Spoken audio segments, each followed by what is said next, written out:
नमस्कार दोस्तों, मैं Raju words analysis with Raju में आप सभी का स्वागत करता हूं।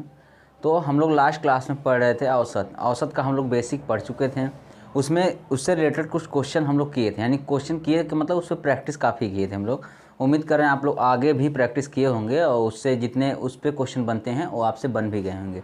चलिए आज हम उसका एक स्पेशल केस पढ़ेंगे। हम आपसे कल बताए थे ना, देखिए कॉन्सेप्ट आपका वही रहेगा, यानी कि औसत क्या होता है, पदों का योग बटे पदों की संख्या, ये रहेगा। औसत आपका हमेशा सेम चीज़ रहेगा। हाँ, आप पदों का मतलब कभी कुछ दे देगा, कभी कुछ दे देगा, वो तो आपको जो देगा आप समझ लेंगे। चलिए ये तो हमेशा वही रहेगा, लेकिन हाँ इसमें केस चेंज होते रहेंगे। कभी ग्रुप में कुछ लोगों को शामिल कर देगा, कभी कुछ लोगों को निकाल देगा, कभी ये होगा किसी के शामिल करने से एवरेज बढ़ जा रहा है, कभी किसी के शामिल करने से एवरेज घट जा रहा है। ऐसी जो भी केसेस बनेंगे वो यहाँ पर हम बताएंगे, ठीक है। जैसे एक केस अभी है, जब समूह में कोई नया व्यक्ति या कई व्यक्ति शामिल हो जाते हैं, तो देखिए क्या होता है कि बात कर रहा है औसत की। औसत मतलब आप कल समझ लें औसत मतलब क्या होता है। औसत मतलब ये होता है, कई लोगों का ग्रुप है, अगर सबके पास इंडिविजुअल कोई चीज़ अलग अलग है, अगर हम सबके औसत की बात करते हैं तो हम ये देखते हैं कि सबको मिलाने के बाद अगर बराबर बराबर बांटा जाए उस सामान को या उस चीज़ को, तो कितना प्रत्येक के हिस्से में आएगा, वही औसत होता है। तो कल आप औसत का मतलब समझे थे। चलिए ये चीज़ वहाँ हो गई कल की बात में, तो कल वाला आप ध्यान रखिएगा। आज उसके आगे हम लोग बढ़ें। आज हमारा केस है कि अगर समूह में कोई नया व्यक्ति शामिल हो जाए या कई व्यक्ति शामिल हो जाए, मतलब एक भी हो सकता है या हो सकता है एक के अलावा जैसे 2 4 6 शामिल हो जाएं, यानी कई व्यक्ति शामिल हो सकते हैं। उस कंडीशन में हमको औसत की बात कर रहा है। तो देखिए आपको पता है औसत समझ गए ना। औसत मतलब होता है कि सब मिला जुला के अगर बराबर बराबर बांटा जाए ग्रुप में, तो प्रत्येक हिस्से में क्या चीज़ आती है वो होता है औसत। अब मान लीजिए पहले से कोई ग्रुप है, उसका एक अपना औसत है किसी चीज़ का, ठीक है। अगर उसमें कोई ऐसा व्यक्ति आ जा रहा है तो उसके आने से क्या प्रभाव पड़ सकता है। हो सकता है जो औसत है उससे अगर उसके पास ज़्यादा वो चीज़ है तो औसत से ज़्यादा उनका औसत बढ़ जाएगा, यानी अब तक जो औसत था वो औसत बढ़ा देगा। या कंडीशन हो सकती है उसके आने से औसत घट भी जाए। क्यों? हो सकता है उसके पास वो चीज़ औसत से जो सबको मिला है उससे कम हो। औसत से भाई अगर कम होगा तो सबको फिर बराबर बांटना है, तो कम वाला भी सबको एडजस्ट करना पड़ेगा। कम कम थोड़ा थोड़ा कम करना पड़ेगा तो औसत घट जाएगा। बस यही चीज़ें आपको समझनी है। चलिए आज यही हमारा टॉपिक है कि जब समूह में कोई नया व्यक्ति या कई व्यक्ति शामिल हो जाएं तो इस पे हम पूरी आज बात करेंगे, ठीक है। चलिए इस पे हम लोग प्रैक्टिस करेंगे। प्रैक्टिस का मतलब पहले हम एक सवाल लिखेंगे, इसके बाद आपको डिटेल में हम समझाने का प्रयास करेंगे उसका बेसिक कैसे समझते हैं या उसको किस किस नज़र से हम देख के, यानी किस किस नज़रिए से देख के उस क्वेश्चन को हम सॉल्व कर सकते हैं। चलिए तो हम बढ़ रहे हैं क्वेश्चन की ओर। पहले आप एक क्वेश्चन समझिए अच्छे से, 1 2 क्वेश्चन समझिए, इसके बाद हम फिर जल्दी जल्दी आप समझ जाएंगे, इसके बाद हम जल्दी जल्दी करेंगे। लेकिन पहले तो आप 1 2 का बेसिक समझिए और हर एक नज़रिया जानिए उसको सॉल्व करने का। चलिए क्वेश्चन देखिए क्या है। क्वेश्चन है, एक स्कूल के 34 छात्रों का औसत भार 42। एक स्कूल के 34 छात्रों का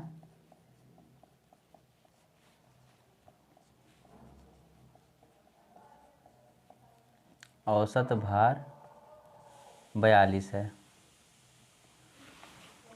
फिर बोला यदि अध्यापक का भी भार शामिल कर लिया जाए तो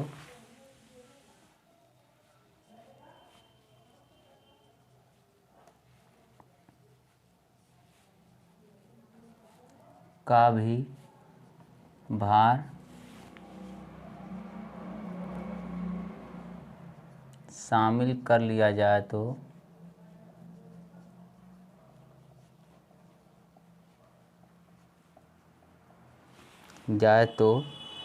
औसत भार में 400 ग्राम की वृद्धि हो जाती है। तो अध्यापक का भार कितना है? तो औसत भार में 400 ग्राम की वृद्धि हो जाती है,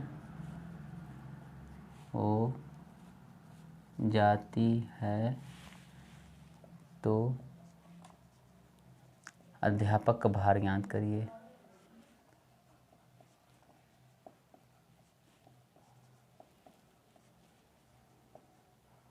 चलिए भार ज्ञात करें।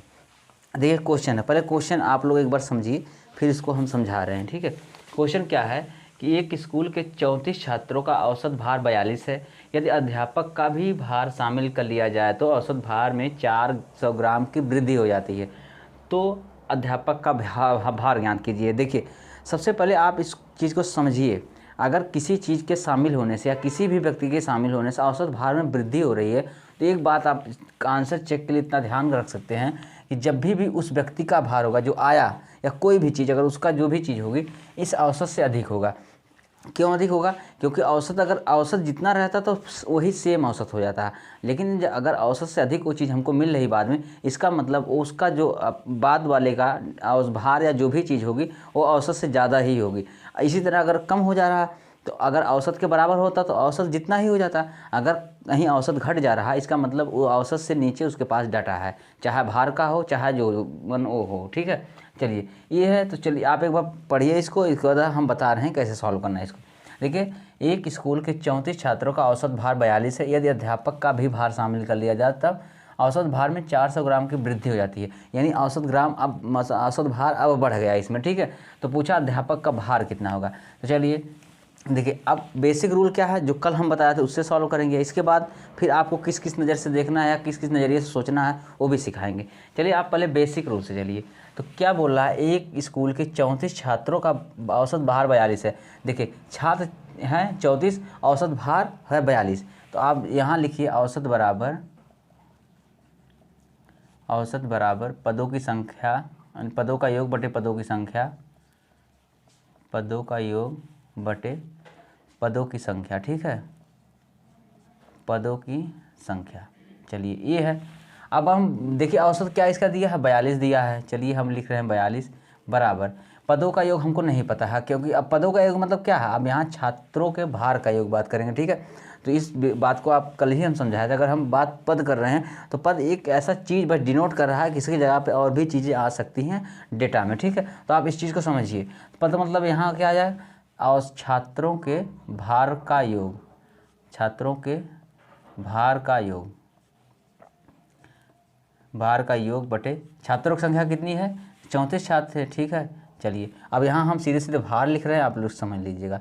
भार बराबर 34 गुणे 42। ठीक है, आप इसको गुणा करिए, 34 42 68 और 4 चौको 16 4 3 12 1 13 8 6 6 12 1428। ठीक है, चलिए हो गया 1428। ये क्या हो गया, 34 छात्रों का टोटल भार हो गया। ठीक है, यानी कि 34 छात्रों का टोटल भार हो गया। अब तो हमारे पास इतना हो गया। चलिए अब बात कर रहा है कि अगर इसमें अध्यापक को भी शामिल कर लिया तो औसत भार में कितनी वृद्धि होती है, 400 ग्राम में। तो 400 ग्राम पता है, 400 ग्राम को आप क्या लिख सकते हैं, 400 ग्राम इज इक्वल टू आप लिख सकते हैं 0.4 किलोग्राम। बात एक ही है, क्योंकि आपको पता है 1000 ग्राम बराबर 1 किलोग्राम होता है, तो 400 ग्राम बराबर 0.4 किलोग्राम हो जाएगा। ठीक है, यानी इतनी वृद्धि हो जा रही है। और इसके बाद एक बात और जानी, अगर कोई व्यक्ति शामिल हो रहा है तो व्यक्तियों की संख्या तो बढ़ेगी ना, जितने व्यक्ति शामिल हो गए उतने बढ़ेगी उसमें। ठीक है, चलिए यहाँ तक हो गया। अब तक आपके पास कितना था, 42 औसत था। अब नया औसत क्या आपके पास है, नया औसत देखिए ध्यान से, यहाँ समझिए, बेसिक चीज़ एकदम चल रहे हैं हम। नया औसत कितना हो जाएगा, 42 धन 0.4 है ना, देखिए 0.4, क्योंकि आपको बताया ना यहाँ ये 400 ग्राम बढ़ा मतलब 0.4 किलोग्राम। चलिए इसका मतलब हो गया नया औसत हो गया 42.4, ये नया औसत हो गया। अब आप देखिए अब क्या निकालेंगे, अब यही फिर निकालेंगे, यानी कि अब फिर दोबारा, क्योंकि अब अध्यापक के शामिल होने के बाद की बात हो रही ना। चलिए यहाँ हम लिख दे रहे हैं, आप समझिए, अध्यापक के शामिल होने के बाद, चलिए यहाँ की इसके बाद की घटनाएं हैं कि अध्यापक जब शामिल हो रहा है वहाँ की बात करें। नया औसत हो जाता है 10, यानी 400 ग्राम की वृद्धि हो जाती है, तो मतलब 42 पहले था, 0.4 यहाँ और जुड़ गया औसत में। ठीक है, अब फिर आप भार का योग निकालिए, जैसे क्या था अभी, जैसे यहाँ पर निकाले नहीं, बस ऐसे ही निकालिए आप यहाँ पर भी। चलिए आप क्या निकालेंगे, भार का योग बराबर, देखिए भार के औसत कितना हो गया इस समय, 42.4। ठीक है, अब ये देखिए अब व्यक्ति कितने हो गए, क्योंकि अभी तक तो 34 छात्र हैं, लेकिन एक अध्यापक भी तो उसमें शामिल हुआ है ना। व्यक्ति अपने छात्र, देखिए छात्र 34 थे, लेकिन अब तक तो 34 छात्रों का 42 था, लेकिन जब अध्यापक शामिल होता तो अध्यापक मतलब उसमें शामिल हुआ। अब टोटल 34 से 35 हो गए। उस समय तक औसत भार 42 था, लेकिन बाद में शामिल होते ही 0.4 किलोग्राम बढ़ गया। चलिए तब इसमें क्या करेंगे, 34A और प्लस 1 अध्यापक, 35 से गुणा करेंगे। चलिए 35 से गुणा करिए, कितना आ जाएगा, अब यहाँ आप गुणा करके चेक कर सकते हैं, यानी 42.4 गुणे 35, 5 चौक को 20, 5 दूनी 10 दो 12, 5 चौक को 20 1 21, फिर 3 चौक को 12, 3 दूनी 6 1 7, 3 चौक को 12, ठीक है, 0 4, इसके बाद 8, यानी कि 1484, ठीक है, दशमलव 1484 कितना हो गया, 1484 ये हो गया। अब देखिए आपके पास निकल के कितना आया था, पहले का भार कितना था, यानी कि किसका है, ये सिर्फ 34 छात्रों का है, क्योंकि यहाँ बात शुरुआत की हो रही है जब 34 छात्रों का औसत भार 42 था। ये सिर्फ 34 छात्रों का है, तब का भार का योग है, ठीक है, भार का योग है। इसके बाद यहाँ पर अध्यापक के शामिल होने के बाद की भार का योग है, मतलब हमको अगर ज्ञात करना अध्यापक का भार कितना हुआ, तो यानी तब क्या हो गया, तो अध्यापक का भार बराबर अध्यापक का भार बराबर नए भार का योग, नया भार, चलिए टोटल नए भार का योग माइनस पुराने भार का योग।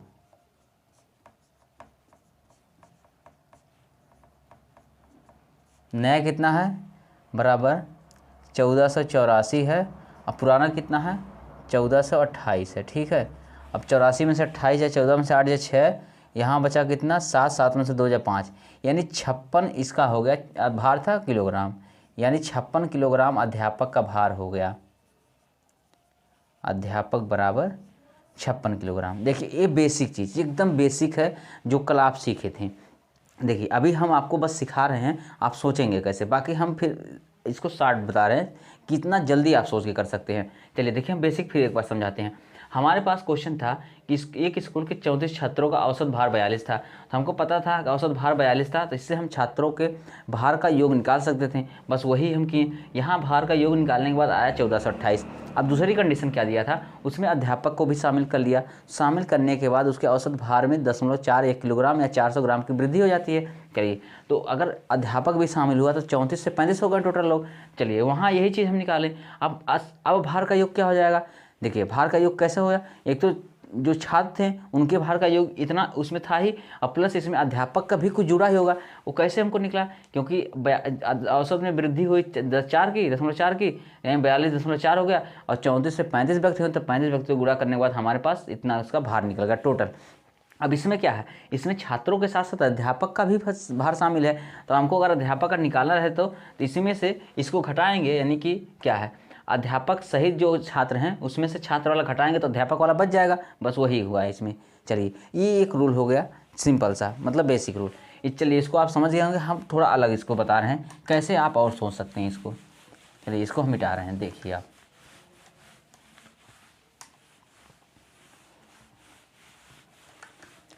देखिए अब दो तरीके इसको आप बस समझने का प्रयास करिए। देखिए क्या बोल रहा है, यहाँ बोल रहा है 34 छात्रों का औसत भार 42 है।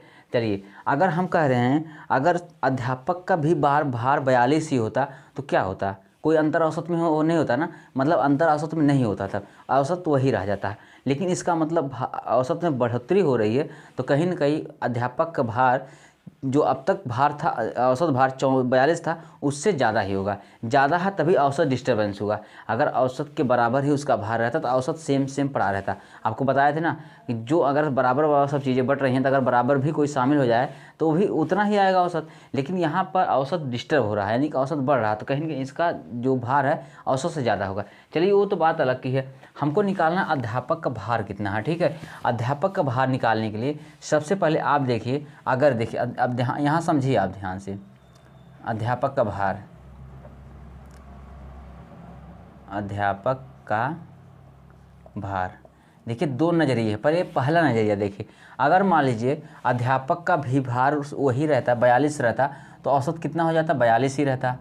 समझ रहे हैं। अगर अध्यापक का भार 42 किलोग्राम होता तो औसत 42 ही रहता, डिस्टर्बेंस नहीं होता। लेकिन मान लीजिए यहाँ पर औसत उसका 42 था, ठीक है, लेकिन 0.4 ग्राम किलोग्राम की वृद्धि हुई। कितने ये इसकी वृद्धि हुई तो मतलब हर एक में वृद्धि हुई है। अरे भाई औसत में वृद्धि होना मतलब प्रत्येक में वृद्धि होना, तो प्रत्येक मतलब 0.4 ये है। अब देखिए प्रत्येक किस में वृद्धि होगी, 42 तो पहले था, एक देखिए अपनी वृद्धि किया 0.4 में। अगर कोई डिस्टर्बेंस नहीं होता, अगर सेम टू सेम अगर अगर मान लीजिए ये भी शामिल इसमें रहता, ठीक है, अध्यापक भी इसमें शामिल रहता तो 42 उसका भी औसत रहता। लेकिन अध्यापक शामिल नहीं था, उसके शामिल होते कि औसत बढ़ गया। यानी बढ़ाया कैसे, अपना बढ़ाया 0.4 ग्राम औसत से, और प्लस और भी सभी लोगों का बढ़ा दिया। इस बात को आप समझ रहे हैं ना। हम ये कह रहे हैं अगर मान लीजिए औसत भार जो 42 था, अगर उतना ही अध्यापक का भार हो जाता तो औसत डिस्टर्ब नहीं होता, औसत सेम टू सेम रह जाता। तो लेकिन अभी औसत डिस्टर्ब हुआ यानी बढ़ा है। तो बढ़ा किस कंडीशन में, इसमें औसत भार से अधिक उसका भार रहा होगा। चलिए यहाँ तक आप समझ गए।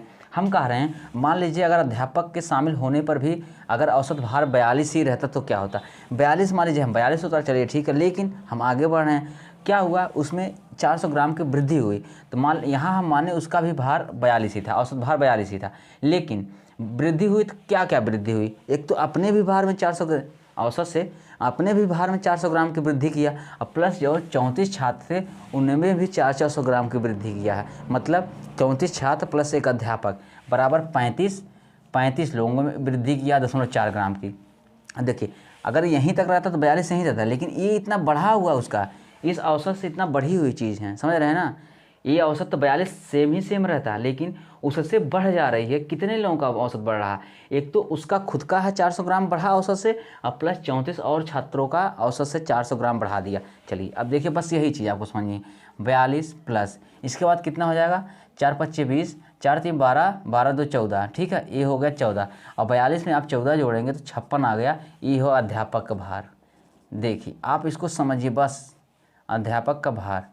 अभी इतना कुछ कर डालें आप, देखिए एक लाइन में निकल गया आंसर। अध्यापक का भार कितना हो जाएगा, 56, उसमें भी 56 आया था। अब इसके लिए आप फार्मूला क्या लिख सकते हैं, फार्मूला ये लिख सकते हैं आप कि पुराना औसत प्लस, देखिए प्लस कब रहेगा, देखिए अब एक चीज़ और यहीं आपको क्लियर कर दें, ये है सीधा संबंध। सीधा संबंध क्या होता है, जैसे इसमें अगर कोई चीज़ शामिल हो रहा है तो शामिल होगा, अगर वो औसत से ज़्यादा है तो प्लस में होगा, अगर औसत से कम यानी उसका औसत घट रहा तो माइनस होगा। सीधा सीधा मतलब जो हम चिन्ह वही लेते हैं इसमें जिस हिसाब से कंडीशन रहती है, मतलब नॉर्मल कंडीशन के हिसाब से ही चिन्ह लगता है। यानी अगर औसत अधिक हो रहा है तो प्लस लगाएंगे, औसत कम हो रहा है तो माइनस लगाएंगे, बस इतना ध्यान रखिएगा। हम इसलिए बता रहे हैं क्योंकि हो सकता है अभी कोई ऐसा चीज़ है जिसमें उल्टा करना पड़े। जैसे मान लीजिए इसमें से किसी को हम निकाल दे रहे हैं, निकलने के बाद अभी नॉर्मली अगर आपसे कहा जाए कि ग्रुप में इतने लोग थे, एक लोग निकल गए, सबके दिमाग में आया इसका मतलब निकलने का मतलब उस कम हो जाएंगे सब। अरे भाई औसत की अगर हम बात कर रहे हैं, हो सकता है उसका ग्रुप मतलब वो क्या था, ग्रुप में उसकी कम ही कंट्रीब्यूशन था, तो कम कंट्रीब्यूशन होने के बाद निकलने के बाद एवरेज बढ़ गया, क्योंकि उसकी कंट्रीब्यूशन को जो कम था उसके सभी लोग पूरा किए थे अपना अपना जोड़ के। जब वो निकल गया तो एवरेज उसका बढ़ जाता है, तो वहाँ निकलने के बाद भी क्या होता है, बढ़ जाता है। तो वहाँ की बातें हम वहाँ बताएंगे, लेकिन इसलिए आपको तुलना कर दिए ताकि आप लोग इस समझ लिए इस चीज़ को हम क्यों समझा रहे हैं। इस चीज़ को हम समझा रहे हैं, इसमें जो चिन्ह रहता है वो नॉर्मल कंडीशन के अकॉर्डिंग ही लगता है। यानी अगर औसत बढ़ रहा है तो प्लस लगाएंगे, औसत घट रहा है तो माइनस लगाएंगे, बस इतना समझिए, प्लस माइनस। इसके बाद क्या है, औसत में वृद्धि, औसत में वृद्धि या कमी, ठीक है। अब यहाँ हम परिवर्तन लिखें, क्यों, क्योंकि प्लस माइनस दोनों हो सकता है, तो वृद्धि क्यों लिखें, औसत में परिवर्तन और इसके बाद गुणे कुल व्यक्ति मतलब जो शामिल हुआ वो भी, जो पहले के थे वो भी, बस ये फार्मूला आप रखिएगा। यानी ये किसका है, जो शामिल व्यक्ति का भार। चलिए हम थोड़ा से नीचे ही लिख दें, अच्छे से छोड़िए,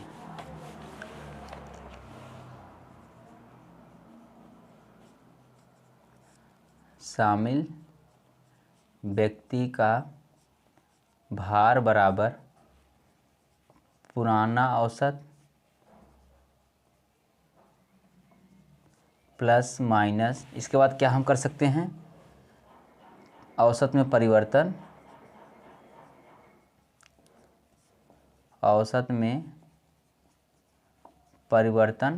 गुणे कुल व्यक्ति मतलब जो भी नए पुराने दोनों मिला के, ठीक है, ए हो गया। देखिए एक चीज़ इसमें और समझ लीजिए, एक नज़रिया ये हो गया कि मतलब अगर हम मान ले रहे हैं कि उसका जो है औसत उसका भी सेम रहता है अध्यापक का भी, तो वहाँ तक हम मान लिए, लेकिन जो वृद्धि हुई है तो वृद्धि कितनी हुई वही जोड़कर हम बाहर निकाल लेते हैं। चलिए एक चीज़ और देखिए, एक नज़रिया इसका और देखने का आप देखिए। अब यहाँ कह रहा कि यानी कि वृद्धि कितनी हो जा रही है 0.4 किलोग्राम की। चलिए अगर हम मान ले रहे हैं उसके शामिल होने के बाद औसत कितना हो गया 42.4 हो गया। ये तो अध्यापक सहित अध्यापक के शामिल होने के बाद हो गया ना, क्योंकि ये शामिल होने से पहले था, ये शामिल होने के बाद है। इस बात को समझ रहे हैं ना, यानी शामिल होने के बाद वृद्धि हो गई तो ये अपनी वृद्धि जोड़ दिया, मतलब शामिल हो चुका है, मतलब खुद के भार में वृद्धि कर चुका है। अब प्लस क्या होगा, और कितनी वृद्धि करना बाकी इसको, बाकी है 34 लोगों की और वृद्धि करना बाकी इसकी, ठीक है। देखिए ये जब अपने शामिल हुआ था तो औसत भार में, देखिए पुराना भार तो औसत भार 42 था, लेकिन उसमें 0.4 किलोग्राम की वृद्धि हो गई थी, तो इसके शामिल होने के बाद कंडीशन है, शामिल हो लिया तो इसकी वृद्धि हो गई। लेकिन अपनी सिर्फ थोड़ी वृद्धि किया औसत भार में, औसत भार में वृद्धि करने के लिए सब में वृद्धि करना होता है। ये तो इसकी अपनी खुद की है, 42 इसका अपना खुद का है, लेकिन 42.4 इसका शामिल होने के बाद वृद्धि है। अब प्लस 34 लोग जो और छात्र थे उनकी भी तो वृद्धि किया है। तो देखिए 42.4 प्लस 4 चौक को 16, 4 3 12, 12 1 13, 13.6 होगा, ठीक है। अब जोड़िए 6 4 10, 4 2 3 2 5 1 6, इसके बाद यहाँ हो गया 4 1 5, यानी फिर 56। देखिए फिर 56 यहाँ आ गया, 56 यहाँ भी आ गया। देखिए दोनों को देखने का नज़रिया आपका है, किस नज़रिए से आप देख रहे हैं। बाकी बेसिक्स लगाएंगे वो भी लगेगा, इस नियम से लगाएंगे। पहले आप सेम औसत मान लीजिए जो है, फिर कितनी वृद्धि हुई कितने लोगों में, जो शामिल होता है वो भी अपनी वृद्धि कर रहा है या कमी कर रहा है, बाकी और लोग जो बचे थे मतलब पहले के थे उनकी भी वृद्धि या कमी करेगा। इस तरह इसमें हम क्या कहें, इसमें हम कहें जो व्यक्ति शामिल हो रहा है तो औसत में जो परिवर्तन हुआ, औसत में परिवर्तन सही इसको हम लिख दें। अब प्लस अपने तो किया ही, बाकी और का भी तो किया था ना, उसका भी हम निकालिए कितना किया, इससे निकल गया। बस देखिए ये चीज़ है समझने वाली, आप बस समझिए किस चीज़ का। देखिए अब हम बेसिक नहीं बताएंगे क्योंकि बेसिक आप लोग कल काफ़ी प्रैक्टिस किए थे, आज हम एक और बता दिए। अब हम शार्ट में मतलब इस मेथड से ही समझाने का प्रयास करेंगे, आप लोग समझिए और समझ जाइए तो अच्छी बात है। आप लोग आप फिर अपना प्रैक्टिस खुद से करिए, क्योंकि आप लगाएंगे तभी आपका फ़ायदा होगा।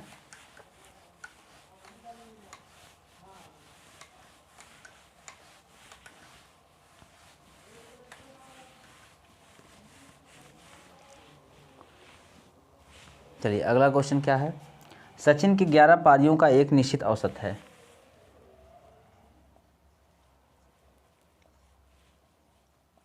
सचिन की 11 पारियों का एक निश्चित औसत है,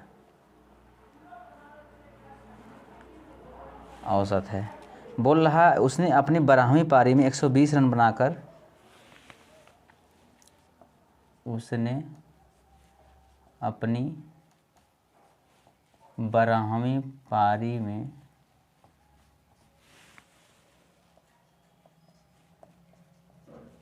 120 रन बनाकर औसत रन में 5 की वृद्धि कर दी।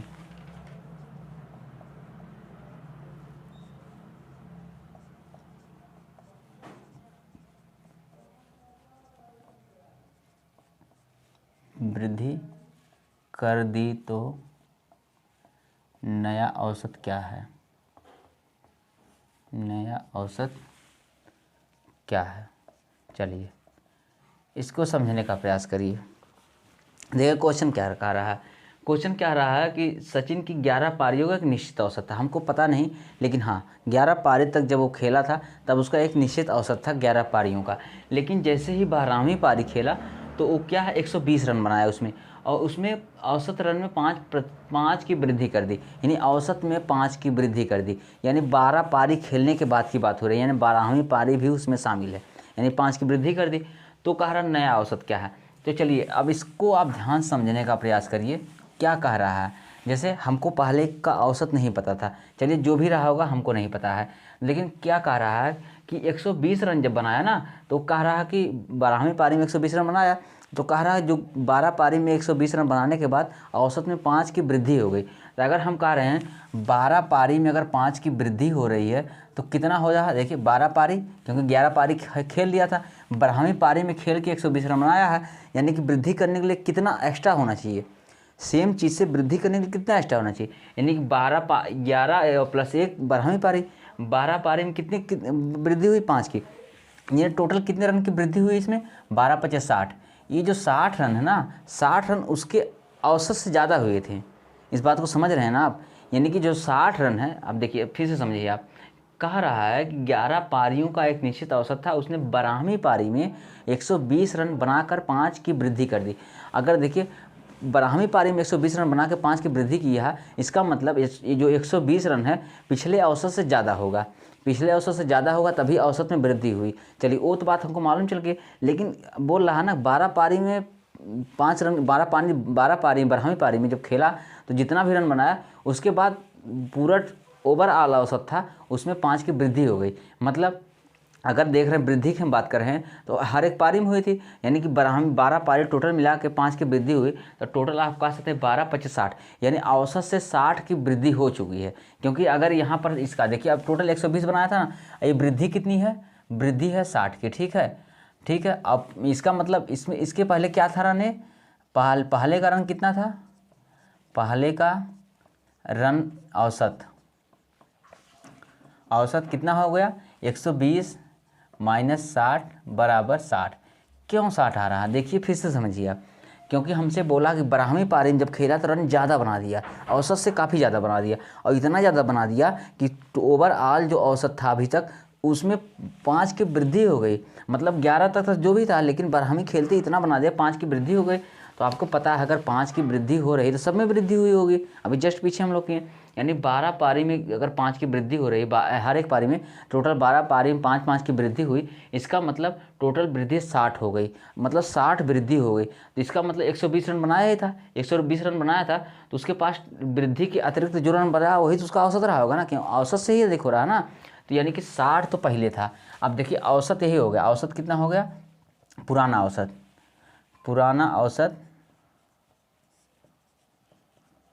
60 हो गया, पुराना औसत बराबर 60, नया औसत कितना हो जाएगा, नया औसत क्या हो जाएगा, देखिए औसत कैसे निकलेगा, 60 तो पहले का था प्लस 60, तो देखिए ये रन की वृद्धि हुई ना, 60 रन की वृद्धि हुई टोटल कितने पारी में, 12 पारी में, ठीक है, योग बटे पदों की संख्या, बस वही चीज़, देखिए इतनी तो वृद्धि हो गई रन की, टोटल 60 रन की वृद्धि हो गई, और इसके बाद कितने पारी में, 12 पारी में, यानी 60 प्लस 5 बराबर 65 रन, यानी कि औसत अब नया औसत कितना हो गया, 65 रन, नया औसत बराबर 65 रन। देखिए आप लोग समझने का प्रयास करें, कुछ भी नहीं है इसमें, बस वही हम आपको समझा रहे हैं ना कि जैसे अभी तक अगर औसत, अगर मान लीजिए जो एक निश्चित औसत था अगर उसी के बराबर वो रन बनाता तो औसत डिस्टर्ब नहीं होता, लेकिन औसत डिस्टर्ब हुआ और 5 की वृद्धि हो गई 12 पारी में। एक जैसे अगर यहाँ 12 पारी हुआ, 12 बच्चे होते ना, तो बात वही ना, हर एक बच्चे में 5-5 की वृद्धि हुई ना, तभी तो 5 की वृद्धि होती है टोटल। जैसे अभी पिछले हम अभी लास्ट क्लास में बताए थे, अगर प्रत्येक में 5-5 जोड़ दिया जाए तो पूरा औसत में 5 जुड़ जाता है। तो बस वही बात, इसका मतलब इसके पहले का औसत जो भी रहा होगा उसमें 5 जुड़ा ना, औसत पहले का 60 हुआ तो 5 यहाँ जुड़ गया, 65 हो गया ना। तो ये तो चीज़ डायरेक्ट हो गई, हम इसको समझा रहे हैं क्वेश्चन के हिसाब से।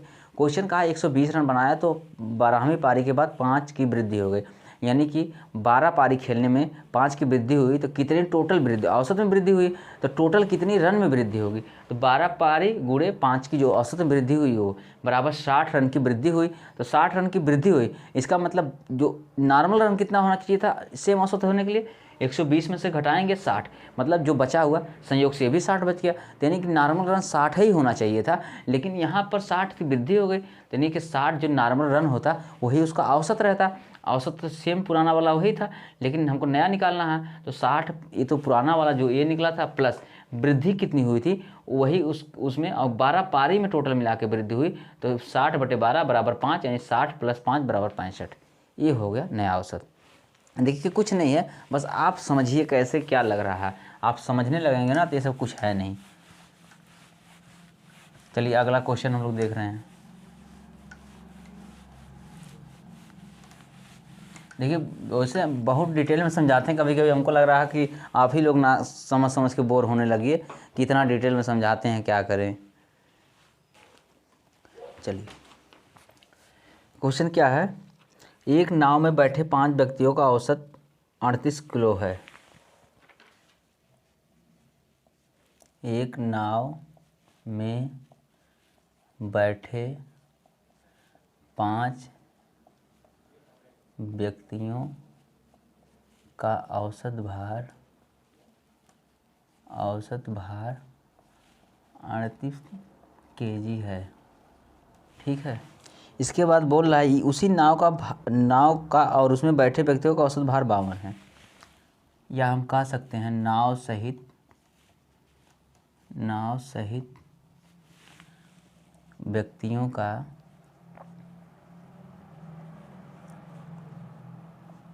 औसत भार 52 है। तो पूछा है नाव का भार।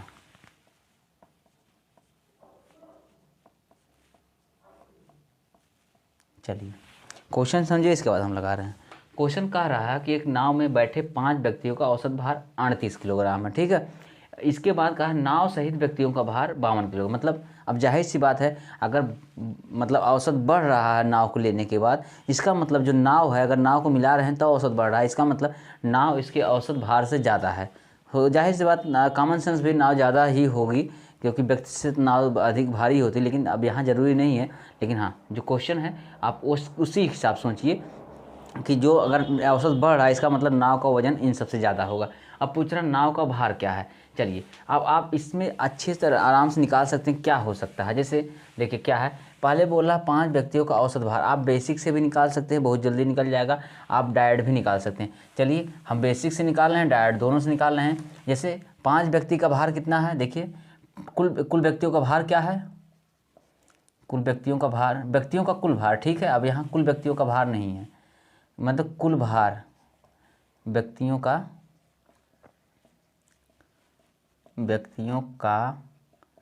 कुल भार कितना हो जाएगा। कितने व्यक्ति हैं, 5 व्यक्ति हैं, औसत भार कितना 38 है। चलिए हो जाएगा 5 8 40, अब 5 3 15, 15 4 19, 190 किलोग्राम। ठीक है, अब यानी कि अब देखिए नाव सहित व्यक्तियों का भार, नाव सहित व्यक्तियों का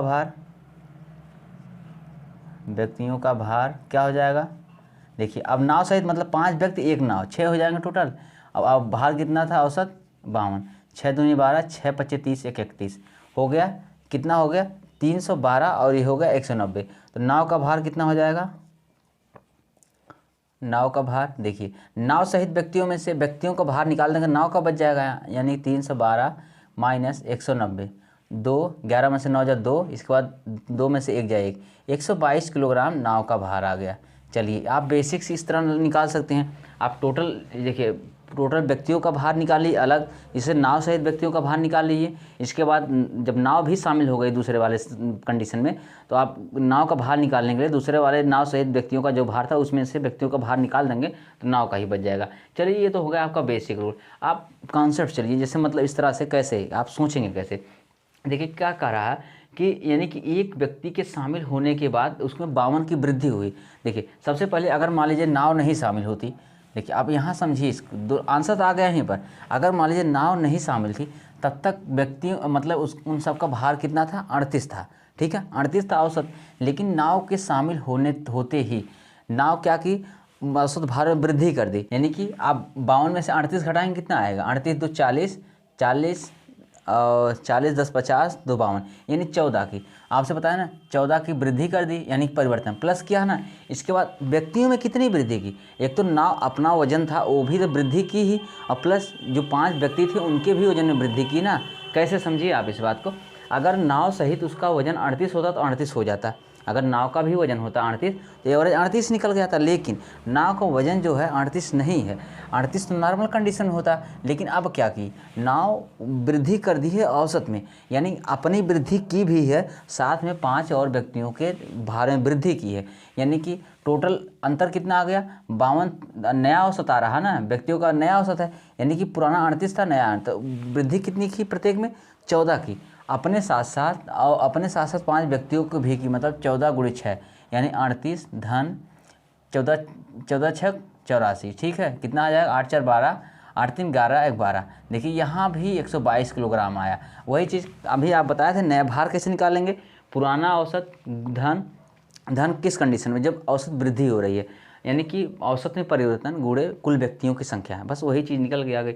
एक चीज़ आप और समझ सकते हैं, चलिए पहले इसको समझिए, हम बता रहे हैं क्या हुआ, कैसे हम कह रहे हैं। जैसे 38 प्लस 38 क्या था, पहले भार था, यानी पुराना औसत प्लस, यानी कि वृद्धि हो रही है, प्लस औसत परिवर्तन गुणे व्यक्तियों की संख्या, इससे निकल गया। एक और नज़रिया आपसे बताए थे, क्या बताए थे, मान लीजिए हम कह दिए जो औसत भार में वृद्धि हुई, अपने में तो की ही, आप देखिए अपने में तो वृद्धि की है, अब नाव जो जब शामिल हुई तो अपने औसत भार में वृद्धि की है, तो मतलब कितना हो गया, 52 तो इसका हो गया, प्लस इन सब में कितना वृद्धि की है, इन सब में वृद्धि की 14 की वृद्धि की ना, क्योंकि देख रहे हैं अब तक इनका 38 था, लेकिन 14 की वृद्धि कर दी है, यानी कि 14 गुणे, अरे भाई नाव तो अपना यहाँ लिख ही ली, बढ़ा के औसत उसका था ही, लेकिन 14 किनका वृद्धि की, 5 व्यक्तियों का। देखिए 52 प्लस 14 5 70, मिला जुला के 2 7 5 12, फिर 122 आ गया। यानी तीनों मेथड से 122 आप निकालिए। बस इतना सिंपल आप समझिए, बस कैसे आप सोचते हैं। यहाँ तो आपको फार्मूला हम बताए थे कि भार बराबर पुराना औसत प्लस माइनस भार औसत परिवर्तन गुणे कुल व्यक्तियों की संख्या। कैसे, क्योंकि हम मान लिए थे अगर उसका भी भार 38 होता तो भार 38 होता, औसत भार 38 ही हो जाता, लेकिन उसके भार में वृद्धि कर दी है, सबके भार में औसत में ही वृद्धि कर दी है। तो औसत में वृद्धि क्या की, नाव अपने में भी की, प्लस और जो व्यक्ति थे उसमें उनकी भी वृद्धि कर दी। तो अपने सहित व्यक्तियों को मिला के 6 लोग हो गए थे, यानी 14 वृद्धि औसत में हुई थी, 14 × 6 बराबर हमको 122 निकाल लें। यहाँ पर दूसरा नज़रिया हमारे देखने क्या है, नाव के शामिल होते ही औसत कितना हो गया, 52 हो गया। नाव तो अपना काम यहाँ 52 कर ली, लेकिन इन सबका भी औसत बढ़ाई, मतलब सबका बढ़ाई है, तो सबका कितना बढ़ाई भाई, 38 था 52 हुआ है, मतलब सब में 14 14 बढ़ाई है। किस में 14 14, 5 व्यक्ति थे उनमें बढ़ाई 14 14, तो मिला जुला के 14 50 70, 52 70 122, फिर यहाँ आ गया। चलिए इस तरह से क्वेश्चन लगेगा। चलिए हम नेक्स्ट क्वेश्चन कर रहे हैं।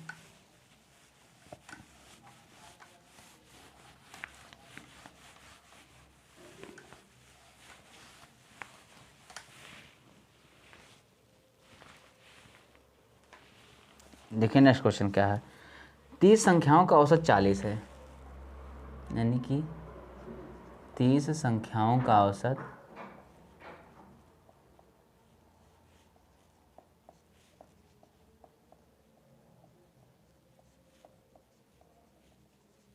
40 है।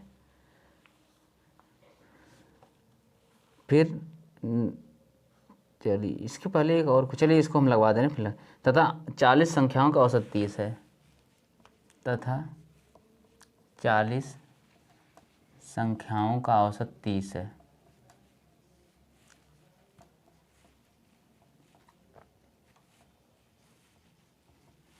औसत 30 है, 30 है, तो उन संख्याओं का औसत क्या होगा, तो कुल उन संख्याओं का औसत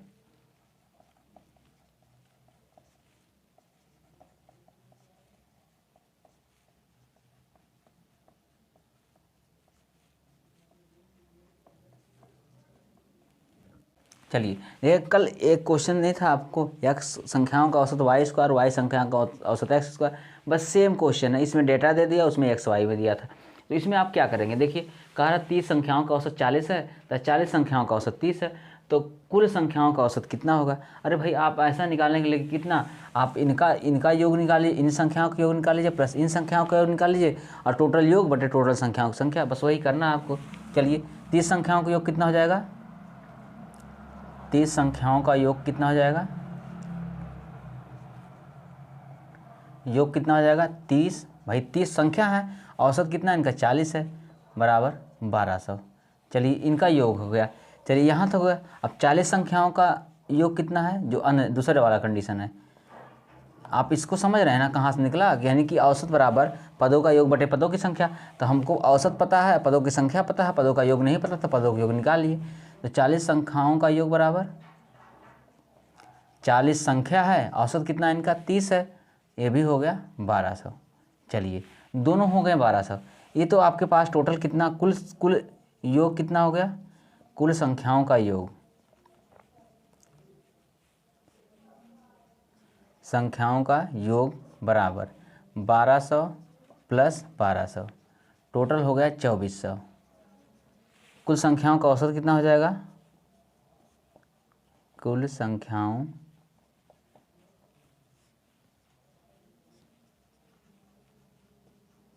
औसत बराबर कुल संख्याओं का योग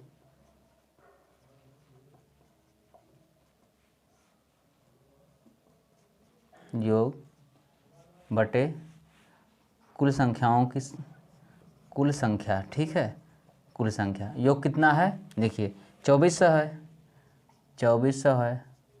संख्या कितनी टोटल है, अरे भाई 30 संख्या यहाँ है, 40 संख्या यहाँ, मिला जुला 70 संख्या हो गई। आप काट दीजिए, बराबर 240 बटे 7, क्या करेंगे 7 त्रिक 21, ठीक है 7 त्रिक 21, बचा कितना यहाँ पर 3 बचा, इसके बाद 7 चौक 28, इसके बाद 2 बचा 34 सहित 2/7, या आप 240/7 लिख सकते हैं। देखिए इस तरह से आप लगा सकते हैं, कुछ नहीं इसमें देखिए क्या कह सकते हैं, इसमें कई संख्या शामिल हो गई। कई संख्या मतलब अब उनका अपना अलग भले एवरेज था, लेकिन एक ग्रुप समझ लीजिए, एक ग्रुप यहाँ था, एक ग्रुप यहाँ 2 ग्रुप आकर मिल गए हैं। तो हमसे पूछा सबका टोटल एवरेज कितना होगा, तो भाई 2 ग्रुप हैं तो दोनों का योग निकाल लीजिए। अब दोनों का ग्रुप जितनी संख्या है वो निकाल लीजिए, आप योग में संख्याओं से भाग कर दीजिए, एवरेज निकल जाएगा। चलिए ऐसे है क्वेश्चन। अगला हम क्वेश्चन कर रहे हैं।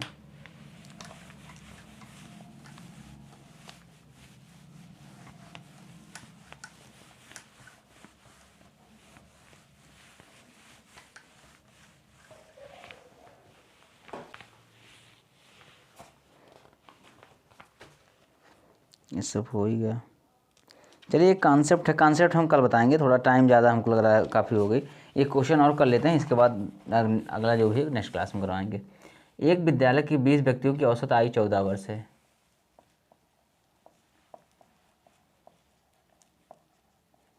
एक विद्यालय के 20 व्यक्तियों की औसत आयु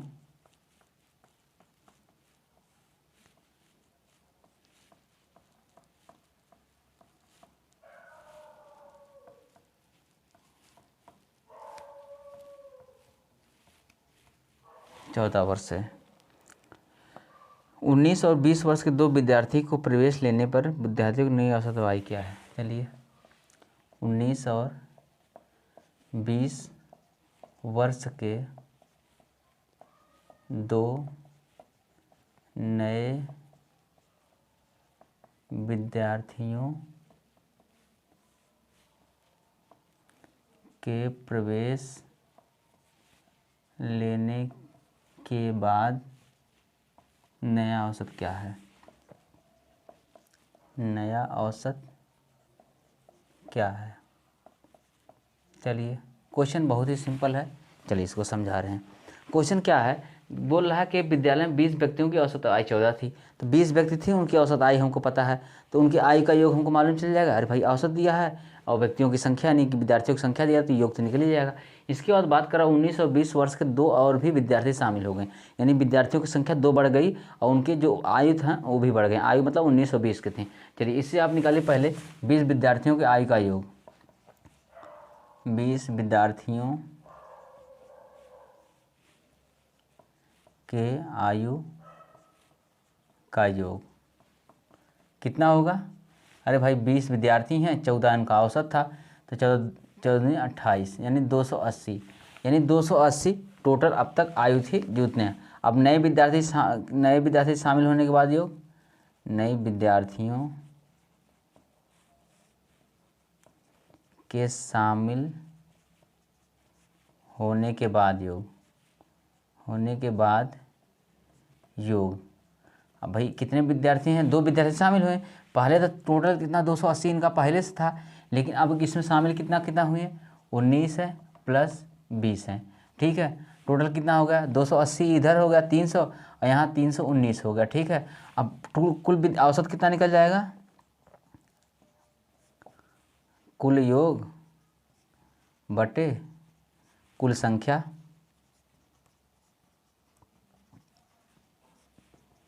तीन सौ 19 है, संख्या कितनी हो गई देखिए 20 तो पहले थे, 2 और शामिल हो गए 22 हो गए। ठीक है, अब 22 में आप भाग करेंगे तो कितना आएगा, 22 एकम 22, इधर बचा कितना, ये 9 बचा, 22 चौक 88, 88 बचा, इसके बाद 88 बचा, लगभग 11 बचा, एक शून्य बढ़ाएंगे 22 बच्चे 110, 14.5 इसका हो गया आंसर। एक तरीका आप और सोच सकते हैं इसके लिए, आपको पता है औसत कितना था, 14 तो पहले औसत था ही प्लस, अब देखिए औसत में क्या, औसत कितना कितना लगभग, अरे भाई ये 19 है, ये 20 है, औसत से कितना ज़्यादा है, यानी कि 14, 14 5 19, दूसरा औसत से कितना ज़्यादा है 14, 14 6 20, यानी 11 ज़्यादा है। समझिए इस बात को, देखिए 14 दिन का पहले का औसत था, अब जो नए व्यक्ति शामिल हो रहे हैं, यानी नए विद्यार्थी शामिल हो रहे हैं, तो औसत से कितना कितना ज़्यादा है, एक 5 ज़्यादा है क्योंकि उसका 19 वर्ष है, दूसरा औसत से 6 ज़्यादा क्योंकि 20 वर्ष है, यानी कि दोनों का औसत अगर निकाल रहे हैं तो 6 5 11, 11 में देखिए 11 तो टोटल ये एक्स्ट्रा चीज़ें, मतलब अब तक जितनी आयु थी 11 तो ज़्यादा हो गई ना, औसत किसका निकलता है, औसत टोटल निकाल रहे हैं, तो देखिए 11 जब टोटल ये हो गया, देखिए 11 तो हो गया ना यार, देखिए पहले इधर देखिए अब क्या है, 11 तो टोटल हमारे पास वृद्धि हो गई औसत आयु से, यानी अगर इनका अगर ये भी 14 रहता, ये भी 14 रहता, धीरे धीरे आयु 14 हो जाती है औसत, लेकिन हम देख रहे हैं औसत आयु से 5 ज़्यादा, एक 6 ज़्यादा, यानी टोटल इसकी आयु में 11 की वृद्धि हो गई। अब जब वृद्धि आयु में टोटल हुई तो औसत में वृद्धि करने के लिए हमको टोटल की संख्या ज्ञात करनी होती है, तो टोटल कितने विद्यार्थी थे अभी तक 20 थे, लेकिन 2 और जुड़े, तो मतलब आप 22 से भाग कर दीजिए, हो जाएगा 0.5, और 0.5 क्या है, वृद्धि है औसत में ना, 14 तो पहले थी, बाद में 0.5 की वृद्धि कर दिए, यानी 14.5 हो गया। ये भी इस तरह से भी आप निकाल सकते हैं सोच के। चलिए एक कॉन्सेप्ट रह गया है, हमको लग रहा क्लास लंबी हो जाएगी, हम नेक्स्ट क्लास में बताएंगे, इसी से संबंधित बहुत जरूरी कॉन्सेप्ट है, क्योंकि उससे आप डायरेक्ट क्वेश्चन करेंगे आने वाले टाइम में, जब भी क्वेश्चन आपके सामने आएगा। ठीक है, चलिए उसको हम नेक्स्ट क्लास में करवाएंगे, उम्मीद रहे हमको भी याद रहे, क्योंकि भूल जाते हैं करवाना क्या था। चलिए कोई नहीं, हम कोशिश करेंगे याद रख के उसको करवा देंगे। चलिए, तो उम्मीद करते हैं आज की क्लास आप लोगों को काफ़ी अच्छी लगी होगी। अगर क्लास अच्छी लगी इसको लाइक करिए, सब्सक्राइब करिए और दोस्तों को जरूर शेयर करिए। और हाँ, जैसा भी लगे, अच्छा या ख़राब जो भी हो, आप लोग कमेंट करके ज़रूर बताया करिए। ठीक है, चलिए मिलते हैं नेक्स्ट क्लास में, धन्यवाद।